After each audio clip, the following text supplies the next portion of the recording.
Hello, viewers. Last time I told you about the circumstances of my birth and how they impacted my life. Today we will reflect on the lives of Ajay and Guddu and how their childhood experiences molded their personalities. Also, some what ifs. I had asked Dad years later why he simply did not continue in the army after his 5 years of short service commission were complete. All officers were given an option to apply. This would mean appearing for the entire entrance procedure again. It would involve studying again. And I think only 5% or so of the officers would be retained after this. Probably Dad was not sure he would manage to be in the top 5 percentile. Or maybe he had other things he wanted to explore. He was young. He had always wanted to do a business of some sort. Maybe he liked the idea of being his own boss, I don't know. But I always wondered how our lives would have been different had Dad continued as an army officer. For one, Mom would have had a very different experience. If you see the lifestyle of army wives and families, they do have a more interesting and, may I say, glamorous lifestyle than others in the same income group. By others, I mean civilians, who are called civvies by them, I think.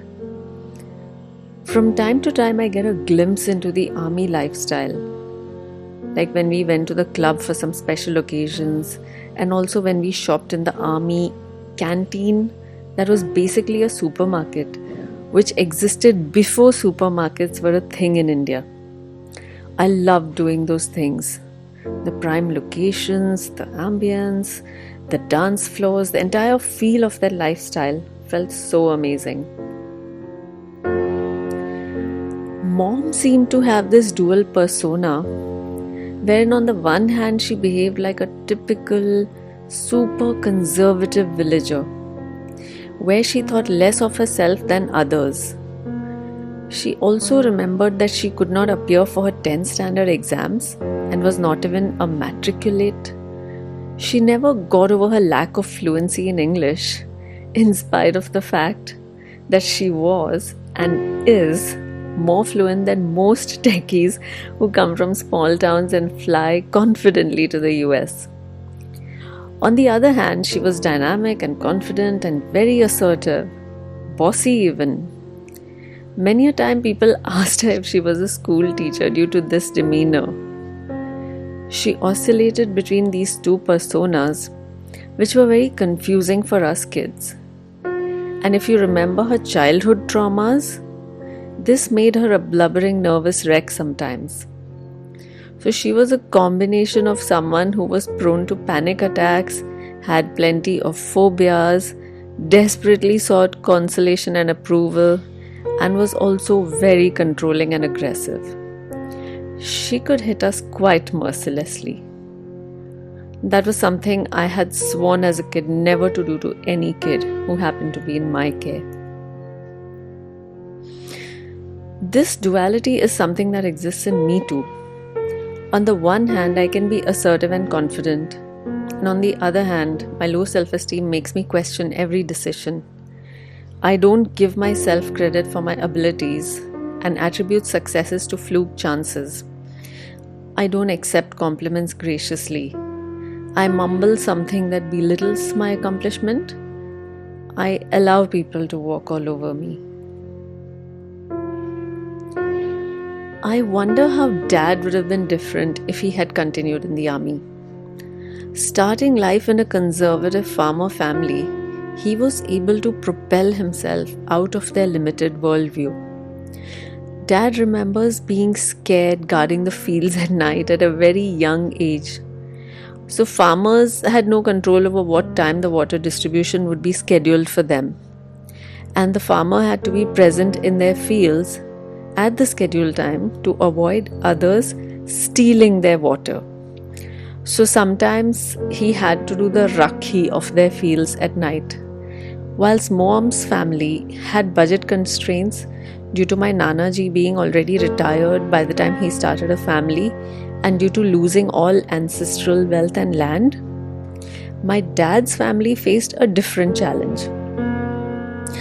Dad's family had rambling fields, but several years in a row, their fields were flooded by the overflowing river during the rains, and they lost their entire harvest. This wiped out their savings, and they had very limited funds in spite of having vast lands. Ajay was such a smart and intelligent kid. I'm still impressed by how he could service his cycle after seeing someone else do it only once, and he was like very small at that time. After the initial resistance of his family to his education, they committed wholeheartedly to it later. They even sent him to live with some relatives in a different village where the school was better. But little Ajay soon found out that he would not be able to study much there because that family treated him like a helper boy and kept him busy all the time with chores, leaving no time for study or homework. So Ajay came back home. Eventually, with Raj's support, Ajay was able to complete his engineering diploma from Thapar Engineering College. He was so dynamic. He taught tuitions to earn his fee money. Ajay shared lodging with 3 boys. Every day at lunchtime, they raced to their room on cycles, chopped vegetables, prepared rotis, had lunch, and then got back on their cycles to continue attending classes.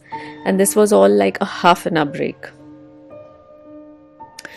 With both my parents being so creative, inspired, and inspiring, never mind all their flaws, it is no wonder that I felt repulsed by my slothful and gluttonous and irresponsible husband. But more about that later. Until then, this is the story of my life, every word true to the best of my knowledge. Thank you for watching. Please like my video and please subscribe to my channel. And please share my story if you think it could help someone. Bye for now.